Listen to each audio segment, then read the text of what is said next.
Avengers! Assemble. Hello everyone and welcome back to Excelsior, the world's #1 Marvel's Avengers podcast for October 3rd, 2020. I'm your director, Christian Buckley, joined, as always, by the Apex legend, Jack Martin. Excelsior Christian. Now, we're gonna approach a very non-noteworthy news week for this episode, but it feels like we have a lot to talk about for you personally on your experience of the game this past week. Yeah, so we are now, just for a fun reference, officially a full month into the game since the early access version began, I believe, about by the time we're recording this. So we've had about a month with the game so far. Today we're going to run through Fury's report, of course, go over the challenges for the week, the community challenge, what you get out of some of these missions you can run, talk about our progress a little bit, specifically involving the Mega Hive, and there's a few fun things we can touch on towards the end about cosmetics, the month of October, Kate, Hawkeye, but why don't we kick things off with Fury's report, as always. Starting out, new week, new month, new community challenge. This week, as a community, we have to take out 7.5 million adaptoids, and the reward, is a new Hulk nameplate.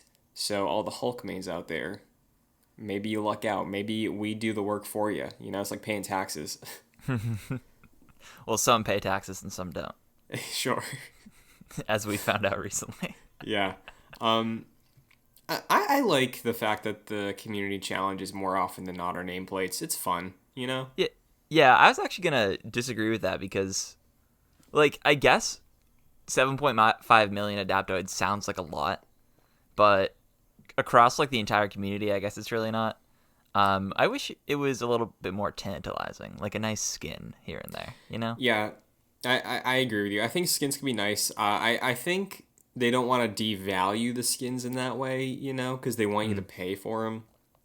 But True. I could see a world where what we end up getting in the future, outside of just nameplates, maybe we get an emote once in a while, stuff you can use for the in-game currency, you know, from those vendors, maybe those types of cosmetics. But yeah, I don't know if they'd ever tie a skin, unless it was like a hugely difficult challenge, right? I feel like we have to have like 20 million for a skin. That's like, maybe it's attainable, but maybe not.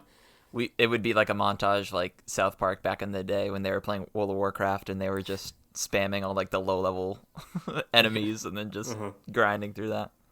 Yeah, so that's what you can look forward to for the next community challenge.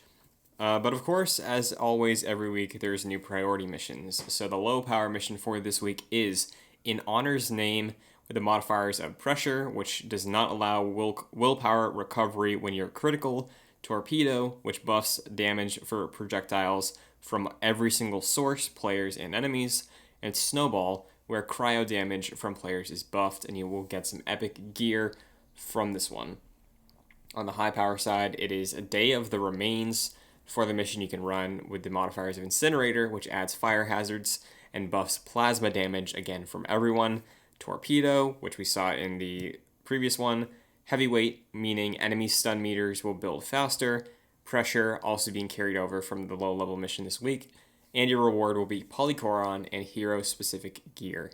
So, as always, if you're looking for a quick and easy way to get some decently stacked rewards, I guess, run the high-level one. I think the entry is 125 power level for the access to that mission, but I think we talk about sometimes, you never really like prioritize doing these, but when you do you normally do like the high power one first? Yeah, so I did both of these last night actually. Okay. And I was struggling to remember which ones they actually were. I know they're both in the Pacific Northwest. Okay. But I like just stumbled upon them because right now if you open up the objectives tab, which usually shows like the villain sectors and like hives or vaults or whatever, those aren't there ever, which I find very strange considering that they're the priority missions. Yeah. So I just stumbled upon them in the Pacific Northwest when I was just going through the tabs. But yeah, they generally give you some pretty good rewards. Hmm. And I think you can run them back again to keep getting the legendary guaranteed rewards. I believe you can do that. I'm pretty sure. So I Yeah, might keep running through those. I'm not 100% on that. Like, I don't know if you get a Polycoron for repeatedly running that mission, maybe with different characters, but I know regardless of what your end screen rewards are, you'll still be able to pick up whatever gear that mission spawns for you. So, like, Definitely. odds are you could end up with better gear from just looting a chest or killing an enemy while you're playing that mission than you end up getting in the Quinjet after everything's said and done. So, Mm-hmm. I think, if anything, if you're looking to grind stuff, for me at least, going for the high power one, priority mission for the week is normally the one I would play like 2 or 3 times just to get resources or whatever from the map, you know? Mm-hmm. Like, might as well. If it's there, you might as well do that one instead of just like a drop zone that takes like 2 minutes and you don't really get much out of it. Yeah, if you're trying to like get better gear or even resources, I think that's the way to go. Like I Mm-hmm. was trying to get higher level gear for my cap, and I definitely got some good ones from those missions. Mm-hmm. Nice, nice. Well, speaking of good rewards, the priority harm challenges for the week have been posted as well. And if you do the high level one, you'll net yourself Invincible Ironman number 1 from 2004, which grants a, like, I think 0.5% buff to one of your stats, like most of the comics do. They're pretty low power. It might even be 0.05%, but yeah, that's what you're going to be getting this week. So if you're looking to complete an Ironman set, that might be beneficial to you. And in terms of what else was posted on the blog this week, for the War Table blog, patch 1.3.2 dropped October 1st, which fixed a bug where players lost progress. I believe this is the one that we were talking about last week, which was very, very rare. But some people did encounter a bug which wiped everything that they've earned and progressed on since launch. All of it was lost. I think it only happened to a handful of people, but still, that's a problem. So this patch has fixed that. That's good. That's yeah. Even though like what you said, that's only a few people. That's still a big woof. Like I Yeah. can't believe that happened. Yeah. Speaking of progress, Jack, this isn't on the doc, but I want to pick your brain on this real quick. Mm-hmm. So we've seen the past week or so an interesting thing with the whole next gen transition, where on the PlayStation side, PS4 to PS5 games that are getting upgrades that have like a significant PS5 version upgrade. You know, like we're seeing The Witcher 3 is going to be getting one. Spider Man is getting the remaster. We know Avengers is getting a free upgrade. The trend right now seems to be that PS4 games that are getting PS5 versions don't allow you to transfer saves. And now, you might say, well, Xbox is doing that, so what's the issue here? I think the specific issue is with the Avengers game. It's a game as a service. I would like to carry over this progress to the PS5 whenever I upgrade. And unlike something like Destiny, which is very comparable to this game, Destiny stores your characters and saves on their servers, so you can access them anywhere. Avengers saves are not saved on Square Enix servers, they're saved locally. So that's kind of up in the air right now. Are you worried at all that Square might drop the ball or something when it comes to the PS4 to PS5 version in terms of transferring saves? They better not, Yeah. because I will not play this game on PS5. That just won't happen. Yeah. Because I've put easily over 100, probably closer to like 120 hours at this point Mm-hmm. in Avengers, and I have pretty much close to 3 characters at the 150 mark. And like considering I'll probably be playing this until I get a PS5 to some degree, I'm sure that'll Mm-hmm. like taper off at some point. I Yeah. don't want all that progress to be lost. I think it was a huge mistake. We were talking about this on like previous episodes, not super directly, but like we were pretty much saying, isn't it weird that you can even lose progress in this game? Like considering it's a multiplayer game, like wouldn't you expect all that information to be saved on servers? And the fact that a multiplayer game basically has all the information tied to what's on your hard drive rather than what's in the game servers is baffling. It is so baffling. I do not understand that.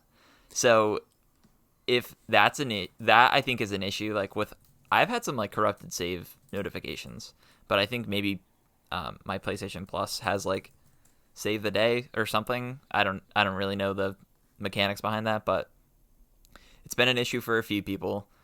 I think hopefully Square Enix is cognizant of that and is like, you can transfer your save to the next generation, considering this is a multiplayer game. If they don't do that, that will be terrible. Yeah, so like Xbox is not even a worry right now because every single upgrade they're getting, they can transfer fine. Like specifically, Yakuza 7 is coming out on PS or Xbox and Xbox Series X. You can transfer that save no problem.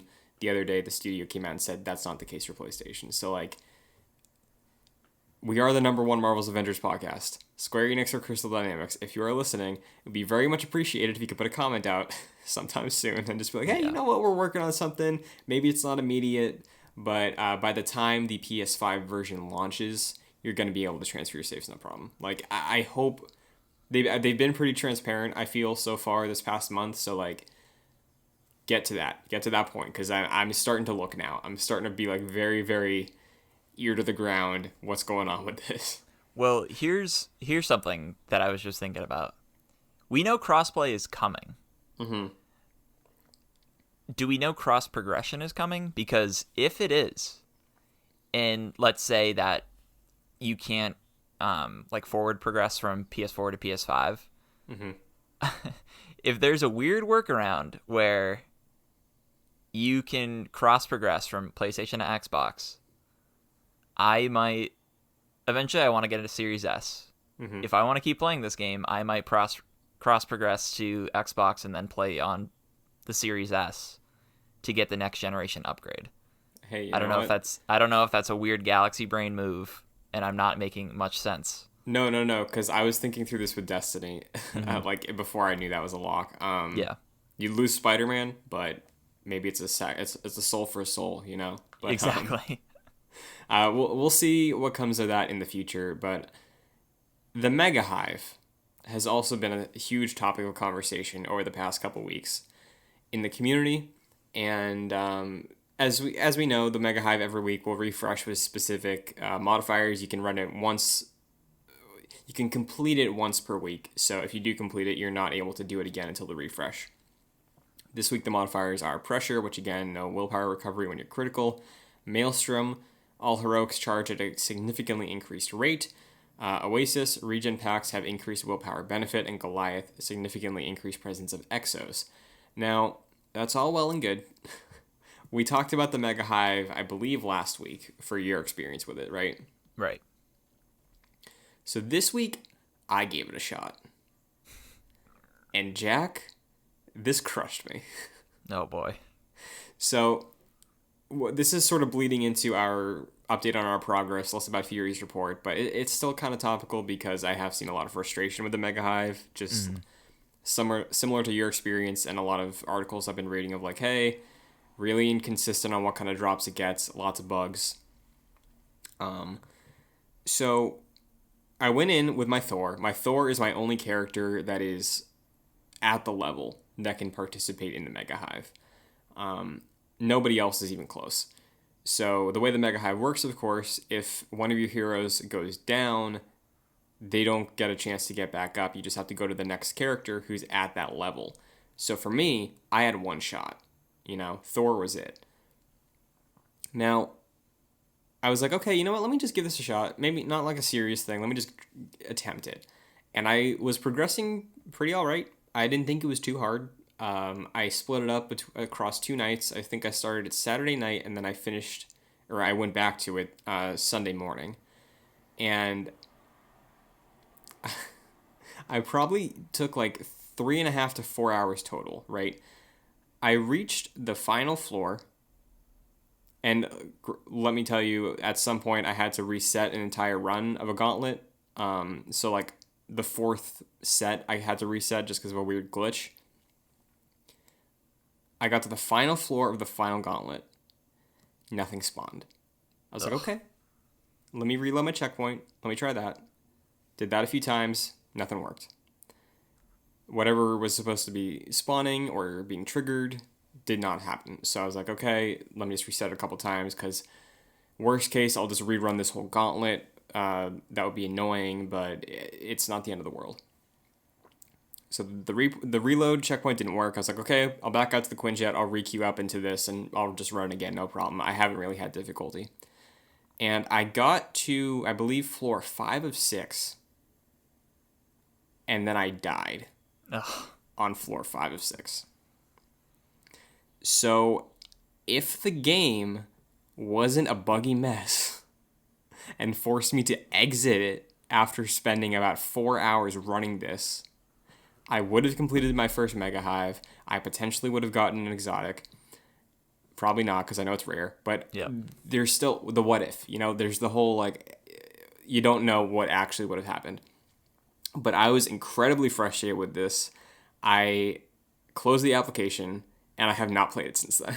Yeah, that is entirely fair because that is bullshit. That is Yeah. just like, first of all, doing the Mega Hive itself, I sort of have been thinking about this and taking your experience into consideration as well. Mm-hmm. Is kind of not worthwhile. Like, Yeah. you get the same sort of drops that you would get with any other mission that has like legendary drops or whatever, like the potential for that. And also, it's super buggy, and you have to basically luck out so that the game isn't super buggy. Mm-hmm. And unfortunately, you weren't, and then that hindered your experience, and then it prevented you from completing it, which is awful. Yeah. And it's unfortunate because the thing is, I had some podcasts queued up for it. I wasn't having a bad time playing the Mega Hive. I was frustrated when I had to reload that floor the first time because I was like halfway through. But it's not like an insurmountable challenge. It's just really a test of stamina, I guess. Yeah. Because my Thor isn't even power level cap. My Thor is a 145, and I was still like working through this thing fine. But just the fact that your high level content that is in the game right now, right? The raid I think is more high level content than what this would be, but your high level content that you have as a way for players to get some of the best gear in the game when the game's about gear is broken and is that much of a time sink, and just like it's genuinely, it's unfair. Like, it's just not. If it's buggy and broken and it works like that, it is not my fault for being upset about it. Like, this should not be happening right now. And if anything, they could have just delayed the launch of the Mega Hive to have these things sorted out. Because I saw another one the other day of like Paul Tassi, again, who works for Forbes, the gaming division of Forbes. Him and Gene Park are the two like industry insiders or game journalists alongside Greg Miller that I follow that are actively still playing this game as part of their weekly rituals. And I saw Paul Tassi share a screenshot on the final floor of the Mega Hive getting teleported to ground level. So like the Utah Badlands area of the Mega Hive. That is the first thing you do when you queue up into it. So it's just very frustrating. I don't know why this is working. It's not working. He did a editorial on October 2nd called Avengers is just too broken to play right now, where he runs through a lot of his frustrations with it. He has the story that I just mentioned, but I recommend reading that for a more comprehensive display of why I'm upset right now. But man, yeah, it sucked.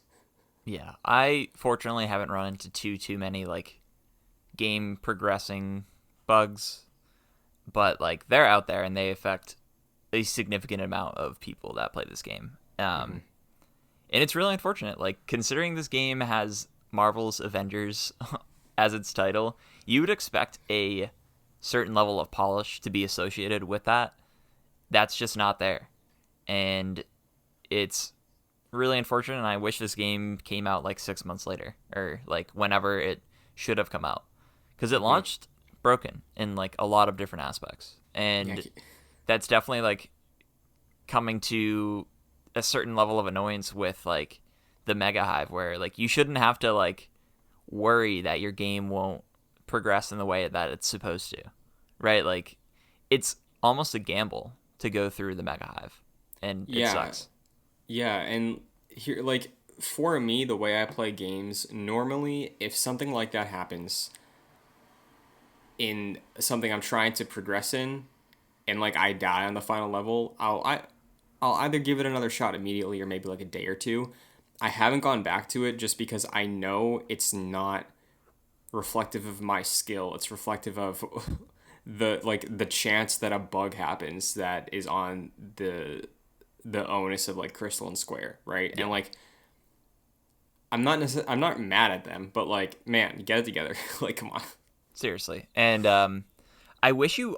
I honestly wish the Mega Hive was worth doing, because right now I really don't think it is. Yeah, Um, it's not. It's the investment is disproportionate to what you get out of it, especially throwing in these bugs. it should be more different than anything else in the game. Like you should get something that is like totally like, oh man, I really need to play the Mega Hive to do it, because you can Hmm. get all the rewards you get from the Mega Hive, or that you could potentially get from the Mega Hive doing anything else. It's just Yeah. gear drops, you know? Like why should I be doing that compared to like the priority missions, right? Like there's Hmm. really no point, and it's frustrating.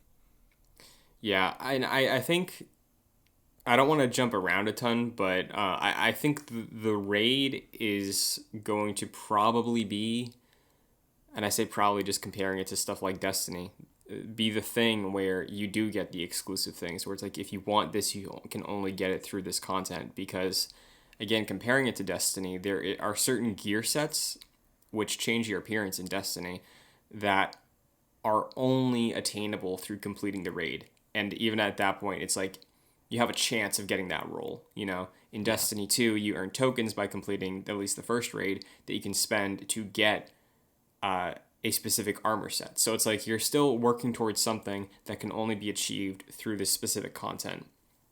Now, I think what would be interesting is maybe implement, yes, you get a higher chance of exotics by completing the raid, but if you complete the raid with whichever character you run it with, you will earn a raid only costume for that character. Like I think that is something that would be enticing. That's something as difficult and as extensive and as much of an as investment as the raid should be would like be rewarding enough. Where the Mega Hive is more of like a hey, I'm a solo player. I don't want to run the raid. I don't think on that level they would give you something as big as a costume for this game, but it would be more of like the hey, you get a higher chance of exotic, you know? Yeah. My eyes are looking for the raid at this point. Like right now, I don't think I ever see myself doing another Mega Hive. I just don't think there's a point to it, honestly. Hmm. I wonder how you feel about that, but like, I'm hoping that doing the raid will be actually worthwhile, like what you've been saying, and we'll actually get something, useful from it. Yeah, and granted, I'm giving them a lot of a benefit of the doubt in comparison of what a raid means, like what a raid carries with it when you say raid, because of my experience with Destiny, and I think that the game has been like sort of building to that over the past month in a way where like we're looking for the increased exotics because not many people are getting exotic drops. We're looking for the thing that is a signifier of I completed the raid or I completed this high level content that is able to reflect your skill and grasp over a character or the game. And I think a costume or even a nameplate or something that is only achievable through high level content would be locked behind the raid, not a Mega Hive. And I think to your point of not wanting to run a Mega Hive again, I at least want to complete it once. Like I would at least like to do that, have the chance of getting an exotic out of it because I would like to have an exotic, for at least Yeah, one before I really go into the nitty gritty on my Thor build.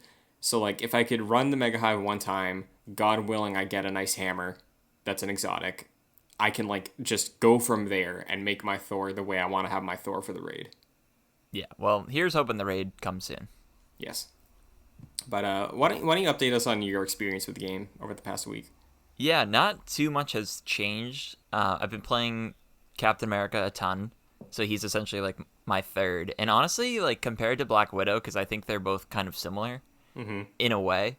They're both sort of melee focused. I think I prefer Cap, so I think Cap might be my number two going forward. Nice. He is close to 150. Like I have like all the 130s that I need. I just need to like progress them to 140. I don't have it's like some of the gear slots like aren't they don't have the stats that I particularly want yet. So like I'm still waiting on my preferred gear. So that's where he's at. And the other major update that I have is that my Iron Man, Black Widow, and Captain America challenge cards are all complete. So I only have 3 left. Congratulations. Thank you very much. Yeah, basically just focusing on like Kamala, who like may end up being my fourth. I don't really know if I want to like put that time sink into Kamala just yet because I don't know if there will ever be a situation where I'm in a party with like 3 other people and like all of my characters are taken. Mm-hmm. Like that's a possibility, but I think that'll probably be rare. So yeah, right now like I'm just focusing on those 3 right now. Nice. Yeah, I think those are good things to focus on. Do you think that in the future, perhaps with new characters, you'd be less likely to dive in on a new character considering the time you put in? Like this past week, there were some leaked looks at a couple characters, namely one War Machine that looks very, or would play, you'd assume, similar to Iron Man. Like, would you be happy about that considering he will probably feel similar in that you'd be able to sort of invest in saying it in a reductive way, an Iron Man clone again, just to like continue your favorite character like that from ground zero, or would you be less inclined to do that? Oh, I'm gonna go all in on War Machine.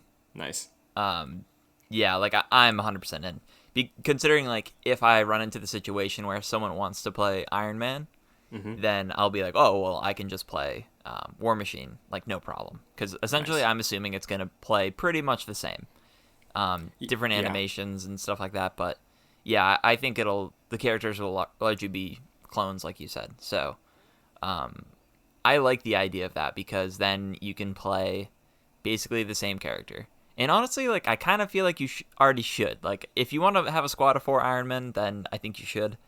Considering Mm-hmm. like people put a ton of time into their characters and they can't play as them with other people who want to play as them as well. But if this is a workaround, then I'm for it. Yeah, well, like when that initial list leaked, I think we were all on the same page of like, oh, it's like Smash with Echo Fighters. It's like if somebody's taking it up, you could just play like basically the same version of the character. Because to your point, I'd imagine War Machine.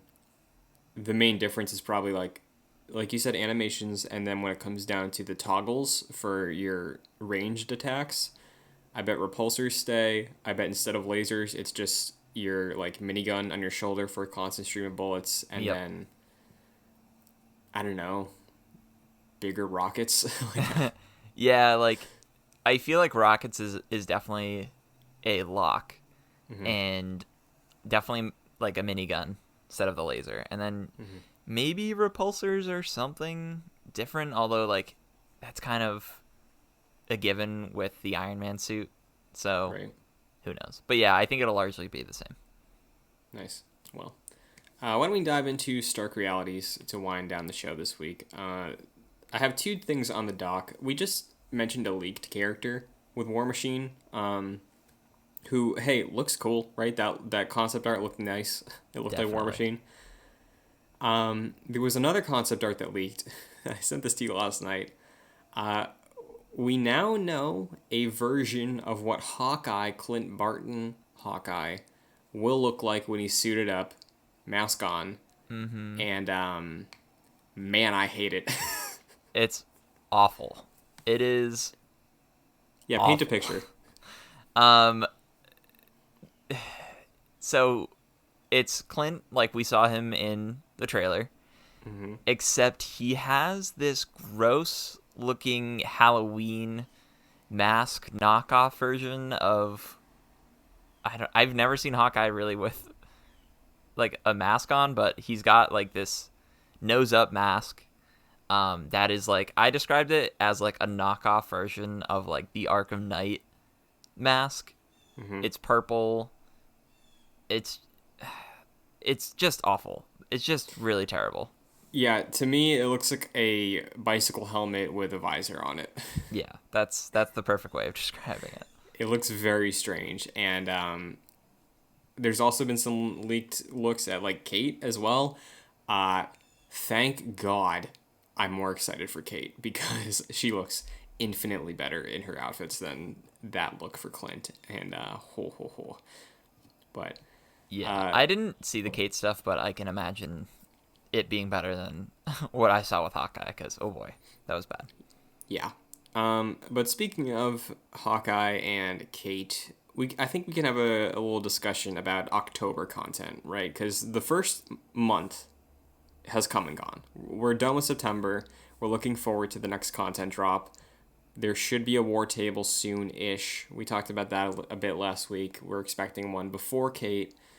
Now, in terms of October as a whole, I think it's safe to assume we're getting the raid this month, and we already know we're getting Kate this month. Do you think there's anything beyond that? And do you think those two pieces alone are enough to have the game be relevant in October? Um, I think it could be because what we've seen, how they've described like the new character content, is that they have like a fairly significant story. Like I can imagine like a couple hours, maybe a little bit more. And with that, I think we also get new villains and potentially new places to explore, like new Mm-hmm. regions. So I think that could be fairly significant. And the raid as well, I think, could have some lasting ramifications for the game that are hopefully positive. So I think that's enough. You have here on the dock like potentially some Halloween stuff, Mm-hmm. and I hope that is a given for this type of a game. Like considering that skins for the game are pretty important and for the publisher and developer are important for their bottom line Mm-hmm. where people are going to be spending money on them. I hope they put some work into it and I hope that they're much better than the skins we've already seen. Yeah, you would have to assume, right? Because like this is what the third or fourth shop reset for the marketplace this week, and there's Mm-hmm. still nothing that stands out to me. Yeah, the Captain America one for this week, which is like him in like a World War II getup and like a red leather jacket.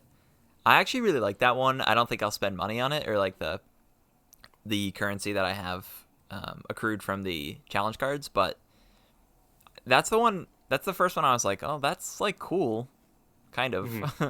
It's like cool enough. I don't think I'd actually buy it, but it got me thinking a little bit.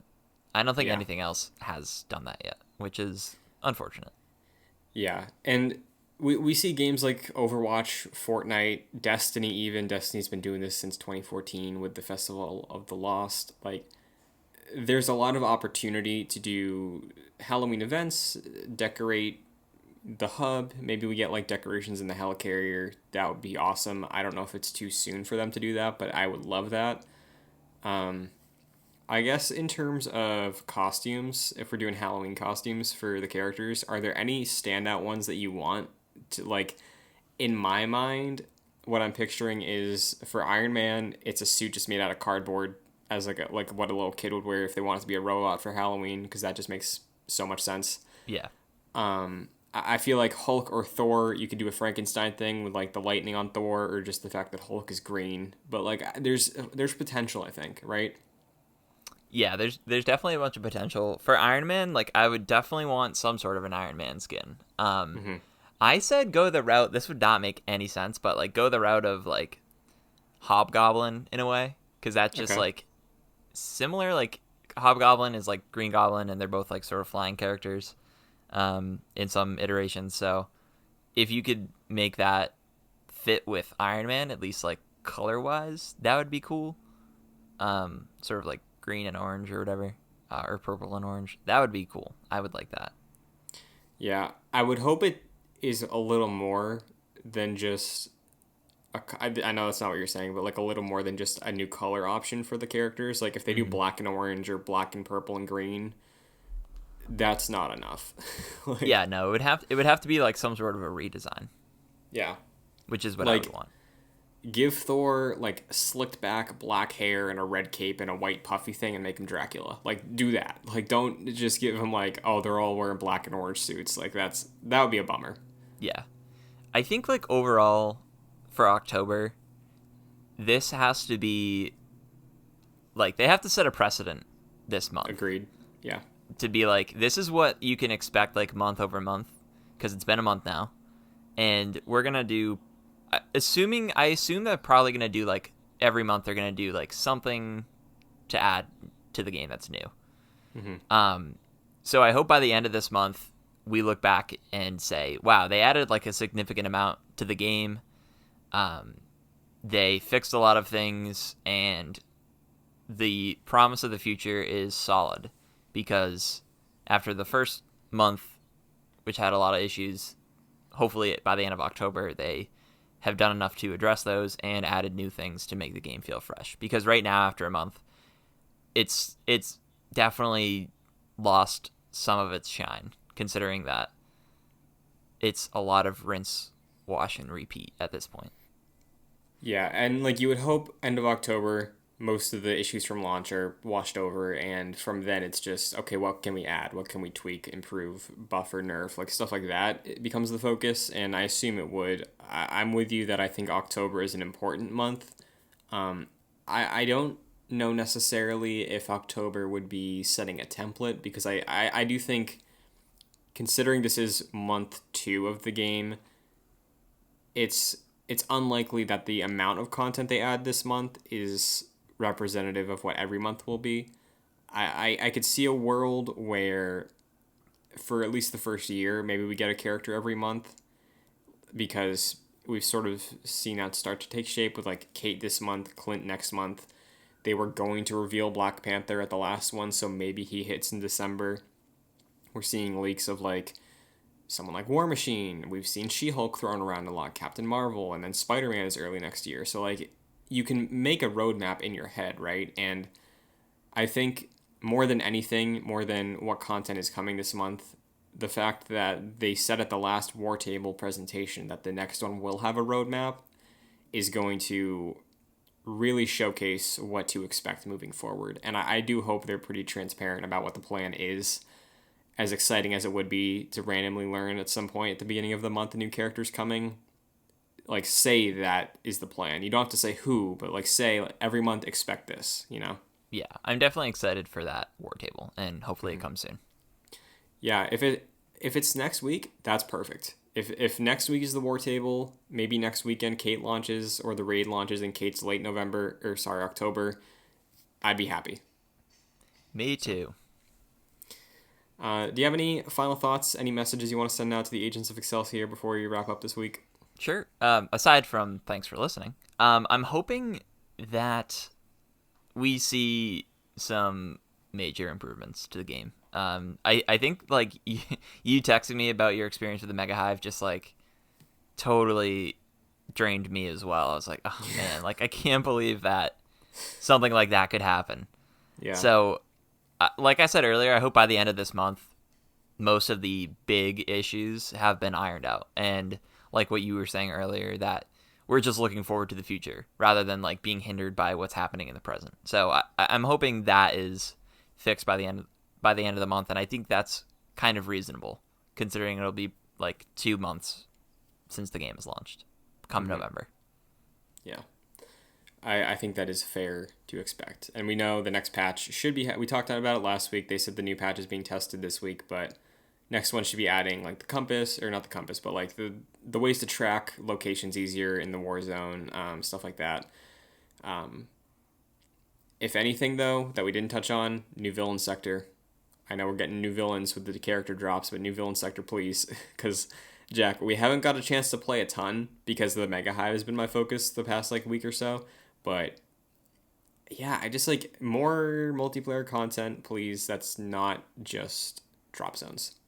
Yeah. You know? By the end of this, I hope we get like a Battlefront 2 situation where like years out it's like, oh man, I could basically essentially put something on shuffle and like it feels fresh. Like it feels like I haven't played it 100 times because fighting Taskmaster and Abomination like over and over again is just like like come on. I don't want to keep doing that.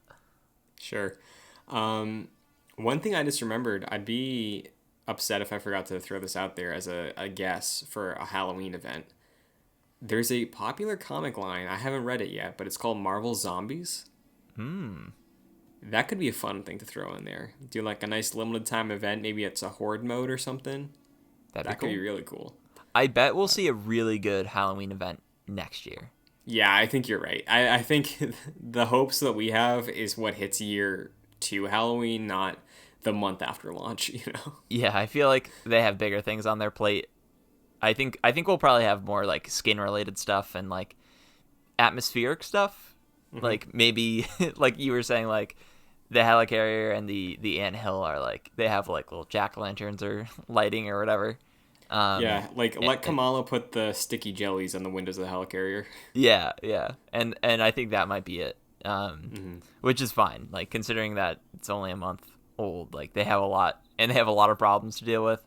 That's probably where their focus is. But I hope we get some skins, and then next year I'm sure we'll get something crazy.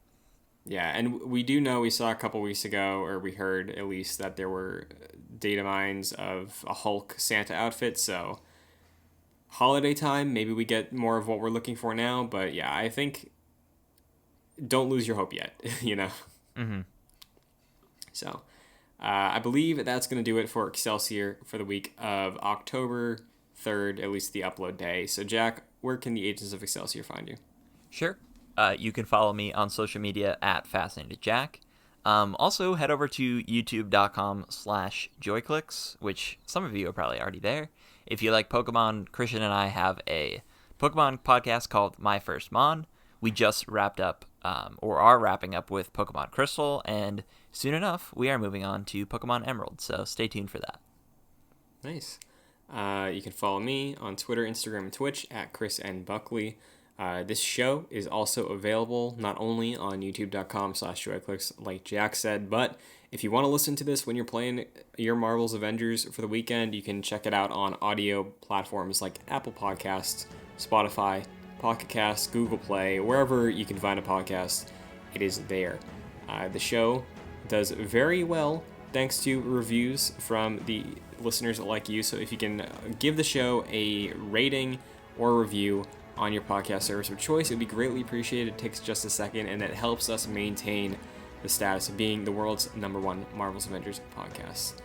If you want to get further involved, though, consider going to patreon.com/joyclicks, where for $1 or $2 you can get benefits for the shows, involvements with the shows, being able to submit talking points and questions. And at the $5 tier, you get producer credit for every podcast we produce, not just this one, like Chris Sakis does, helping us out, supporting us for My First Mon. So, as always, thank you all for listening, and until next week, Excelsior. Excelsior.